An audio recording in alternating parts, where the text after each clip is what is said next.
Hello and welcome to another Wild Ginger Running live session. My name is Tim. I'm here in place of Claire again this week, and I'm going to be having a chat through with you guys on post-race recovery.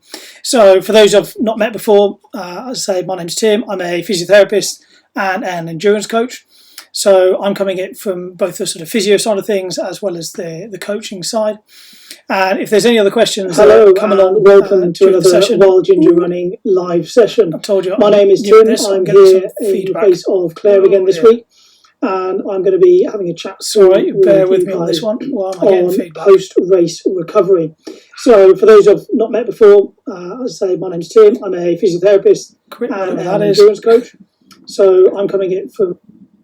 Oh dear, that was a good start, wasn't it? I had YouTube up in the background when I was checking out how this link was working. This is the second time I've done a YouTube live for Claire. So there you go, there's my first mistake. Excellent. So let's try and start that one again. Maybe Claire can edit this later for when it goes up on YouTube for later on. So yes, welcome to another Wild Ginger Running session with me, Tim. So yes, I was up racing in Northumberland doing the race to the castle, the Threshold Trail Series race, and sort of pushed myself quite hard and was pretty broken by the end of that race. So chatting with Claire and the idea of maybe talking about post-race recovery and how people can recover, because I know there's a lot of people who are now getting back into racing again.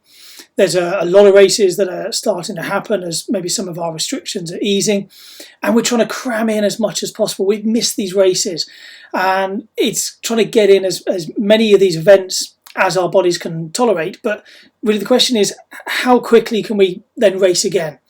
How many of these races can we maybe do in quick succession, and maybe what are some of the strategies that we can put in place so that we don't completely destroy ourselves and you're in my clinic as a physio patient rather than a coaching client?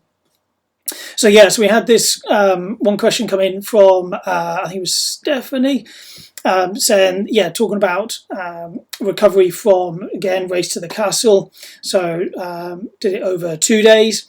And enjoyed it. We had horrendous weather. I say horrendous. It was rain. It was mist. It was wind. It wasn't great weather. You didn't get the views on day one, and then on the Sunday, for those who are doing it over 2 days, they had some better weather. But Stephanie's saying here that next ultra is the 3 locks, and was thinking about maybe taking 3 weeks rest before then restarting training. So is that enough rest, or is that maybe kind of too much? So let's kind of explore that one in a bit as well. This one from Becky is doing Race to the Stones, so that's coming up in a couple of weeks' time, and doing the day 2, the 50 kilometre, the second 50 kilometre, but then following up with that to then move on to do the Berlin Marathon at the end of September. So again, got to bounce back from a 50 kilometre race to then get ready for a marathon. And again, Emma here from the patrons team was racing in the Pyrenees at the weekend. So some good hills, some good elevation, but the quads are trashed from all those descending. So again, we can maybe have a think about some of the technique elements of downhill running and the impact on our quads and maybe recovering from that. Again, my quads on, well, Sunday particularly, but Monday as well, were pretty trashed. And yet there weren't really that many hills relatively on Race to the Castle. So we can still get pretty slammed on flatter courses as well. I think for me, it was just there was more road side of things. So let's go back to that first question, which is, how much time do we need to recover after a race before we can then think about training again? It does depend somewhat on, again, the sort of intensity that you've raced at and what your experience is. So there is an old saying that for every mile you've raced, you need a day's recovery. And that stands up to a certain extent. But of course, if we're doing sort of ultra marathons, these long races, well, you'd never be training because you're completely resting until your next race comes along. So that doesn't quite add up. I think when we're talking about shorter distance races, so our sort of 10Ks, half marathons, maybe up to the marathon, we can fairly well predict how much recovery time we're going to need. I've worked with Olympic marathon runners who, after a key major event, so maybe one of the world majors, whether it's Commonwealth Games, Olympic Games, after those races, they will then schedule 2 weeks of no running at all, and then they'll restart the training. But they are absolutely burying themselves over that distance. And whether that full 2 weeks off is actually a good thing or not is maybe debatable. But some of that is psychology, some of it's emotional. You know, you've just invested a huge amount of time into a particular race, and you need to then reinvest that time elsewhere with your loved ones, your family, your friends, as well as just mentally decompressing from that race. Again, with the ultra marathons and the trail marathons, what I find with my athletes and with myself is that every race is different. I've raced 100k and within a few days I'm back out training again. This week I'm feeling good today, Wednesday, but I'm not planning on running this week. I'm just riding my bike most days this week. And that's just going to keep my legs ticking over, but without that additional stress. If you've pushed yourself to the limit and you're giving yourself a lot of cardiac stress, then your heart muscle might need a lot longer to recover. Your nervous system might need a lot longer to recover. Your hormonal system might need a lot longer to recover. I've certainly had races, less duration than what I did at the weekend, and yet I've taken months to recover, just due to maybe severe dehydration in that race. And other times you feel like you're coming back, you feel like you can get back to training, and then that injury happens. So a good rule of thumb is when you think you're ready to start training again, wait a bit longer, give it another day or two, and just check that you are actually feeling good and you are ready to go again. So that's a good rule of thumb. So whenever one of my athletes says to me, right, I'm feeling good after the race, I've had a good few days off, or I've had a good week off, I'm ready to train again, I will generally make them wait just that little bit longer, just to be on the safe side. Because it is often that you're feeling good, you're full of adrenaline, you're still high from the race, and you're ready to push again. But actually, that's what will then tip you over the edge, and that's when we get ill, that's when we get injured. So, like I say, good rule of thumb, take it steady, give it a little bit longer. But if we go back to this idea here is, planning 3 weeks of rest. Well, what we've got to remember is rest is essentially detraining. So you've had a massive training stimulus from this race that you've done, whether it's 50k, 100k, whatever it's going to be. If you then don't do anything for 3 weeks, we're then losing fitness before we then restart training again. Now, we may need that. One of my guys, Tom Hollins, has just done a complete circuit of the Wainwrights. So a crazy distance, crazy amount of elevation. Was out there for just under 7 days. And needs a long time off. So we've given him a good 3 weeks of just basically don't do anything. That's a bit of a unique case. Whereas for most of us, it might be 1 or 2 weeks. So maybe the first week is just be active. You're not training. So for example, this week I am just sitting on the bike, I'm turning my legs over, I'm just watching YouTube, Netflix, whatever. I'm not training, I'm just going flat rides, no effort, barely turning the pedals over, but just keeping moving, taking the dog for a walk, just keeping moving. And then the week after, it might be a case of you kind of go on feel. So you go out there, it might be an easy jog, and you just listen to your body. You don't pay attention to your heart rate. You don't try and run to pace. You just run on feel. Same as maybe going on the bike. You might sort of do a few little efforts, but it's purely on feel, and it's not structured training.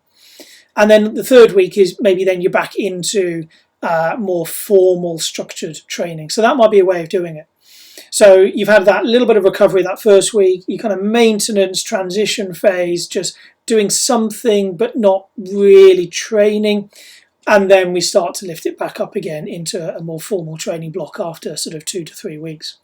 So rather than 3 weeks of nothing, I'll encourage you to keep active, do something. It might even be just go and have a round of golf, or just go for a nice walk, go and play tennis, go climbing, go and do something. Be active but not training, and then slowly build back up from there. So that's the way I would sort of structure it from there. So again, if we're then thinking about sort of transitioning from that 50k back into the racing the marathon, so sort of 42k, then it's thinking about you've had that sort of transition period and then slotting back into a more formal marathon phase, and picking up essentially where your training plan would take you through to that marathon at the end of it. So however many weeks that's going to be, it's going to be what, about a sort of end of September. That's going to be, if I do the maths in my head, sort of maybe 9 weeks of training. So a couple of cycles of maybe 3 weeks build, off, 3 week build, taper, and into the race from there. So that might be a good way of doing it. And regarding the comment here about sort of minimising the damage to the quads, a lot of that does come down to actually descending technique. So making sure what you're not doing is braking too much on those downhills, so not leaning back, not slamming your heels into the descents, building up that confidence to lean forward, pick your feet up and just spin those legs super quick. I put a video up on my personal YouTube channel on what I call dancing descents, which I think I may have actually picked up off the great Kilian Jornet, which is essentially learning how to move and control your body on some of those descents and building up your confidence so that you can run downhill a little bit faster and not be putting the brakes on all the time, that eccentric load and damaging your legs. Something which may help, and the evidence base for this is pretty limited, but is things like compression gear. So using, if you do find that your quads get really battered, is those sort of really tight compression shorts or quad guards, or potentially your calf guards for your calves. They need to be tight though. So that potentially limits the vibration of those muscles and potentially limits some of the additional stress on those muscles. So that's something to maybe try. Like I say, the evidence base for it is pretty slim to non-existent, but there's a lot of empirical evidence, a lot of people who report that it helps. So it's one of those where, yeah, I had calf guards on my calves when I was racing this weekend, and my calves weren't really too bad. It was just my quads that were particularly sore.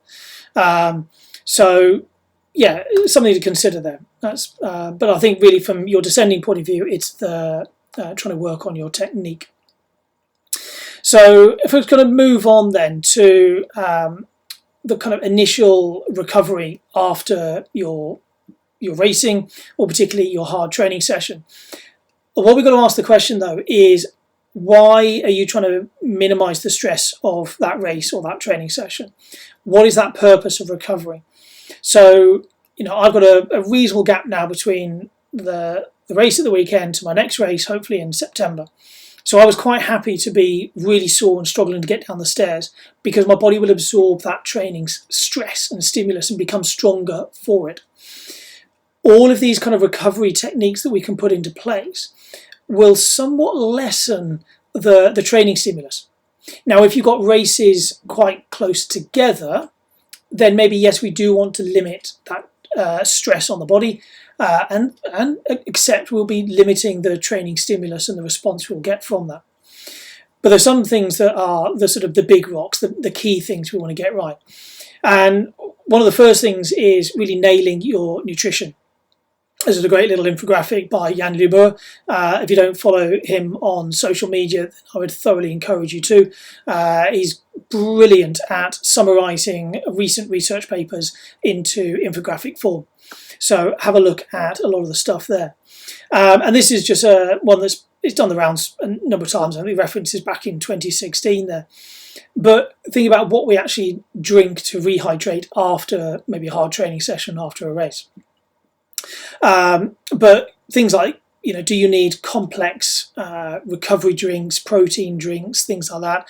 Or, as is proven here, milk is as good as, if not better than, all the processed stuff that you can get. So provided you're not vegan, finishing a race, finishing a training session, pint of milk, going to make a big difference to your rehydration, and you're getting a bit of protein in there at the same time. Then beyond that, we can start bringing in sort of other tools. But I think before that is just thinking about sleep. So it's making sure that you're getting enough sleep both into the race, but then afterwards you've got to make sure that you're giving yourself sufficient sleep. Sleep is when we do our fixing. Sleep is when our bodies repair themselves. So you've got to make sure you sort your life out for those days and maybe even sort of week after the race, that you can be getting those early nights. You can be getting some good sleep. That's when you're going to recover. Nutrition, just good quality nutrition.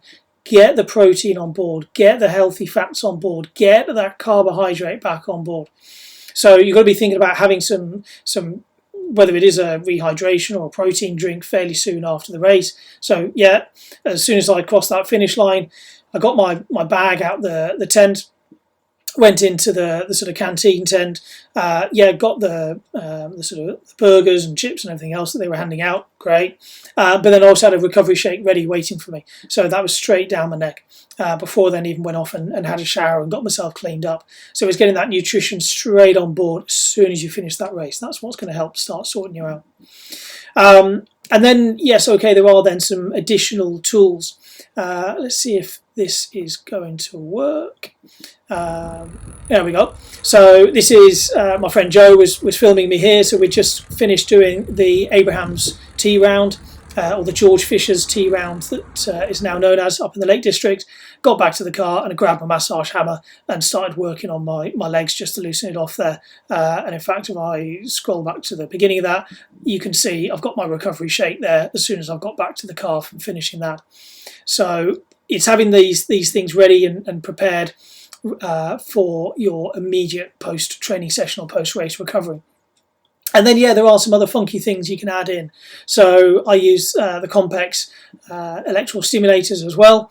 And again, this week I've been sat on the sofa, chilling out, not training, but got the Compex on my legs, just giving it that extra little bit of a massage, just keeping things moving, keeping the blood flow moving, keeping the muscle tissues moving. So these things are some additional tools that you can bring in. Yes, I've got a relationship with Compex. There are other brands and other tools out there.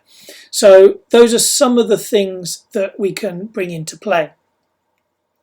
Now, the other thing is then monitoring how you're recovering. So I said about every race and every person is going to be different as to how they respond, and how do you know how well you are responding and when you are ready to start training again.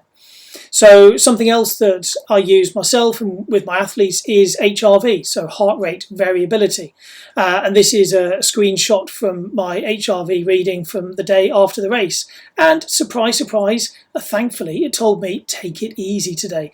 My heart rate wasn't actually as raised as I was expecting it to be, but there was certainly an uptick in my heart rate variability, which is unsurprisingly showing that there is a sign of stress.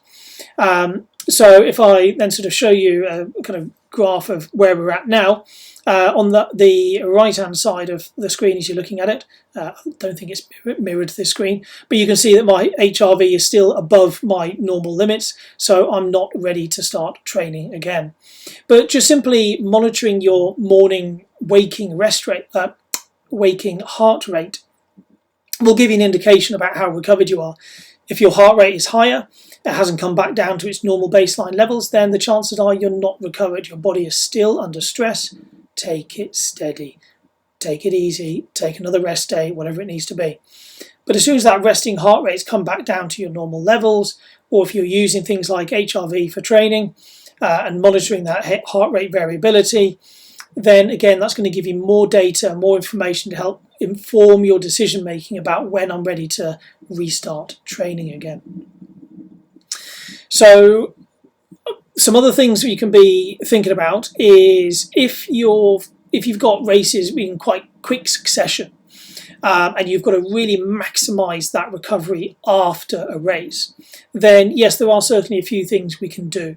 But as I said before, it's acknowledging that any of these things we're putting into place are going to maybe limit the training stimulus you're getting from that.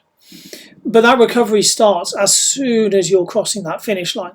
So as soon as you cross the line, you've got to start rehydrating. So it's getting your drink on board, maybe getting some salts and some sodiums back on board, getting your carbohydrate on board, and then start getting some protein on board, and really trying to do that as quickly as possible. Now, on this infographic I've got up here, the talk is that we have this sort of 15-minute window after the race. Now, there has actually been some research a little bit more recently. I possibly need to update this infographic, showing that actually it doesn't necessarily need to be that 15 minutes, but really as soon as possible is the idea. And then on your way to your accommodation is get out of your dirty clothing, out of your sweaty clothing, get into maybe some compression gear. So compression socks, there's all the inflatable boots that you can get now, the kind of pneumatic boots to again stop the pooling of that blood into your lower legs. If you're back at the hotel you're staying at, or back home, if you've got a race back home the next day, is getting those legs elevated. And this is where other things like the sort of complex can come into play, just to keep that circulation going, keep the tissues moving without causing too much stress. And then you're getting into your dinner, then you get your main meal back in. And again, it's avoiding things like going for the alcohol, the beers, the wines, things like that, because that is going to interrupt your sleep, and it's the sleep which is crucial for that recovery. Then we can bring in things like cold. So do you take a cold bath? Doesn't have to be an ice bath. For this kind of recovery, which is more of a neural recovery, then it just needs to be water which is maybe around sort of 15 degrees-ish, or it could even just be a very cold shower and just put the cold water on your legs. So you don't need to subject yourself to an ice bath. You're just being cruel to yourself for the sake of it. Just a cold bath is enough just to calm that nervous system down.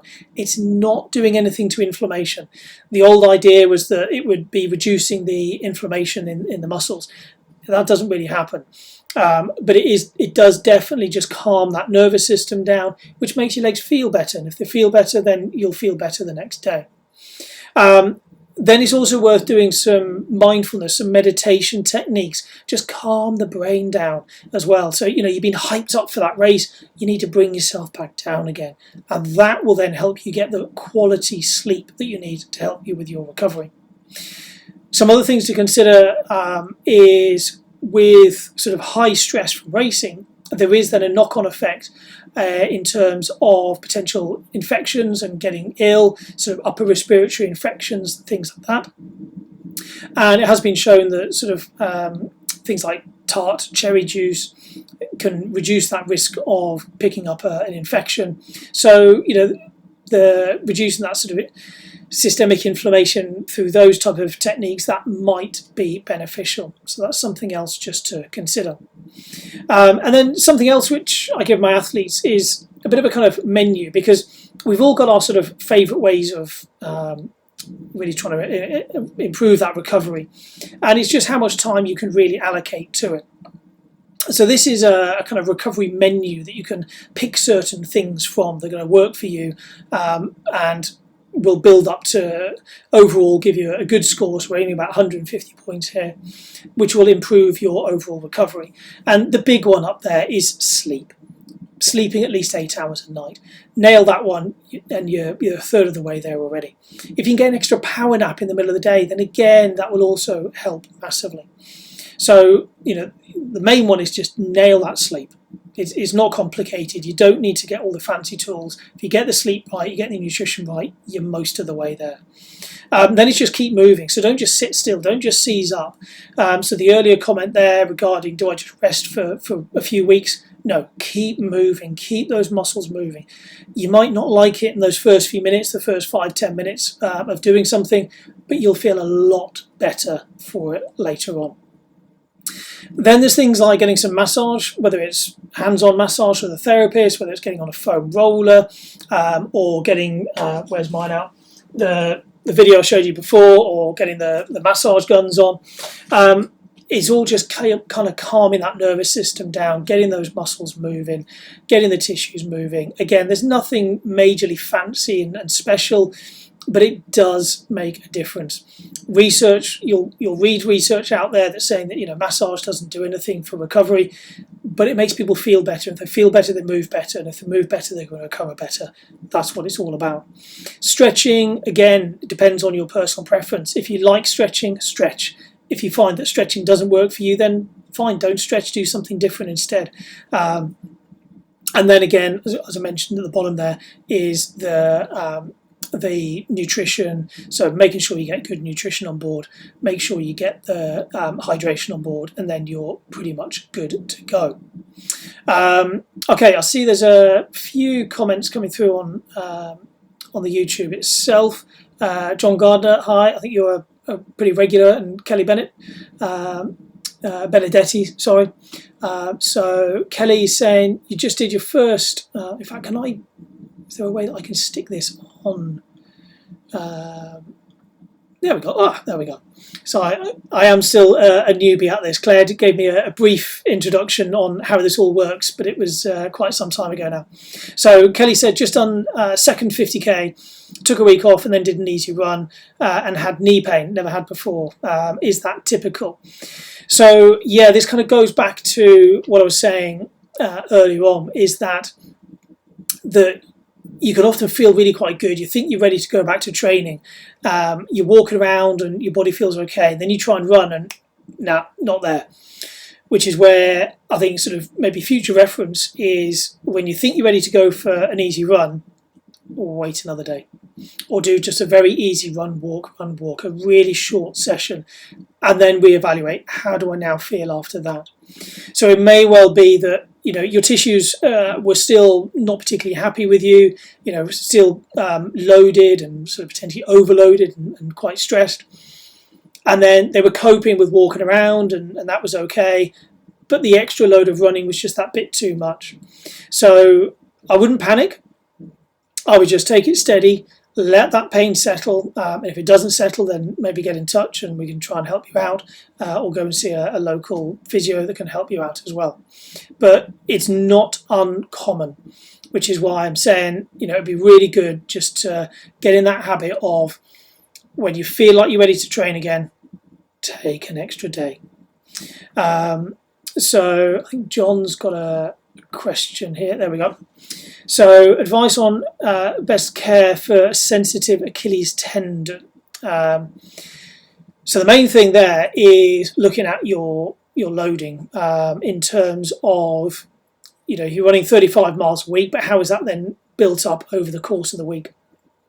Are you just doing a massive chunk at the weekend and very little in the middle, so you've got more than 50% of your volume as your long run, or is it more evenly spread out? It's looking at what's the underlying strength and tissue capacity of your tendon. So are you doing enough strength training? I can't quite see from your profile picture, but if you're over the age of 20 or over the age of 30, then strength training needs to be a key part of your training plan. And that's about building up your maybe sort of doing isometrics, so very heavy isometrics, as well as doing isometric static contractions. So maybe that's on a leg press machine in the gym or under the squat rack, or if it's just at home, get a rucksack, fill it with bottles of water, fill it with books, fill it with bricks, whatever you need to do, on the bottom step of your stairs, and you just hold it. So you just go up and you just hold, taking that load. And then also doing some eccentrics as well, so just slowly up and down, and then building in even some plyometrics, so skipping, jumping, things like that.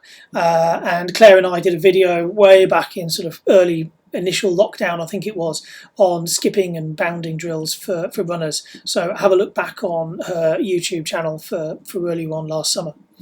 So that's the kind of first thing. Then it might be a case of looking at, your footwear. So are your shoes rubbing that Achilles at all? Is there anything else which is rubbing and irritating it? Have you got sufficient mobility in the foot and the ankle? Do you need to do some extra stretching or some mobility exercises? So there's lots of different things that need to sort of feed into it here. But that sort of care for a sensitive Achilles would be that you want to be making sure that you're doing sufficient strength training to give you that foundational support and capacity within your tissues to take the load of your running, and then looking at how you're spreading your training out over the course of the weeks, and how you're building that up, and are you giving yourself recovery periods in there as well. So hopefully that sort of answers your question there. Let's have a look what else is coming through there. or you're 60. So yeah, over, a little bit more over the age of 20 and 30. So yeah, absolutely. Strength training needs to be a massive part of your overall training. And even if you're not a gym bunny, you're not sort of going to the gym on a regular basis, there's ways that we can build this into normal everyday life. It might just be that you get in the habit of, in the morning, you make your brew and you stand on one leg on tiptoes and you hold it steady. Same with when you're brushing your teeth. So up on tiptoes, brushing your teeth, and you hold it still. You do your isometrics that way. Or it might be, a lot. If you're maybe just taking a phone call, or you're just maybe surfing social media, or watching Claire's YouTube videos on your phone or your tablet. Do it on the bottom step of the stairs, toes on the stairs, and slowly up and down. And some of these videos on YouTube are really quite short, a few minutes at a time. If you're just doing a couple of minutes on each leg, it's done in 6 minutes. So maybe some of Claire's nice short videos, and you can just watch them whilst doing your heel raises. There was a paper actually came out, was it even this week or last week, which was comparing micro-dosing of strength training compared to our more traditional big blocks of strength training in the gym. And what they showed was actually that micro-dosing, just a few minutes here and there over the course of a day and over the course of the week, was just as effective as going and doing a full hour in the gym 3 times a week. So micro-dosing, that strength training, building it into everyday life is effective. It does build up. So it's worth doing. So that would be the way that I would build it in. Hopefully that answers your question there, John. Is there anything else coming through on the chat there? So that was John's question there on the Achilles, the knee pain. Kelly, is that sort of giving you some ideas on your knee pain? I would just really back off again, take it steady, maybe kind of switch it up, maybe just ride a bike, go for a swim, just keep moving, but let that knee just calm down. If it feels okay starting to just go out and do some walks, then maybe go and do some run walks and just start to slowly build it back in. It might be walk for a few minutes, run for a minute, walk for a few minutes, run for a minute. Do that for half an hour or so. Knee feels okay. You build it up and run for a few minutes, walk for a bit, run for 2 minutes, walk for a bit. Next time 3, next time 4, 5, so on and so forth. You get the idea and just ease yourself back into it. John's asking who was the author of the paper, the strength paper. No, it wasn't Keith. Oh, was it Keith Barr? Oh, you're testing me now. I'm going to have to come back and put something in the YouTube comments later on just to back that up. I'm not going to disappear off and try and do a quick Google search whilst we're live. But yeah, okay. Any other questions coming through on YouTube there?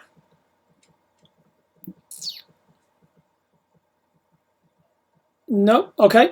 So hopefully that's just giving you some ideas on your recovery after racing or after maybe particularly hard training sessions, and giving you an idea of where you can then start to transition back into a normal training session and back into maybe targeting another race again. So whether that race is in the very near future and you want to really minimize the damage from that race, or whether it's a bit further down the line and you're prepared to accept a little bit of soreness because you're going to get a training stimulus from that and you're going to get the benefit from that hard race or that very hard training session.